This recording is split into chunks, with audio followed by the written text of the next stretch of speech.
Ano ang tinutukoy ni Santiago na relihiyon sa James chapter 1 verse 27? Ang reliyon dyan na tinutukoy, yung ibig sabihin, paggawa ng mabuti.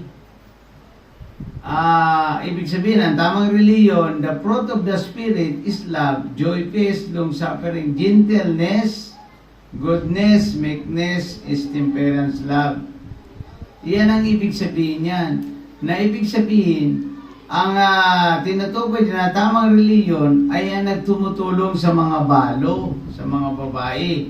Kaya nga, I'm sorry for that dahil sa minsan nakakapag-biro ako din sa ating mga kasama. Minsan na minsan yung mga tao talagang mga walang asawa ay yun ay inutos ng Biblia na tulungan ng mga born again Christian, kasi ang ibig sabihin ng born again Christian, sila yung mga taong binago ng Diyos ang buhay.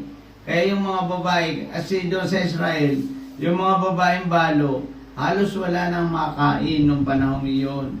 Kaya sabi niya, kung kayo nasa tamang religion, ay tumulong kayo sa mga babaeng balo.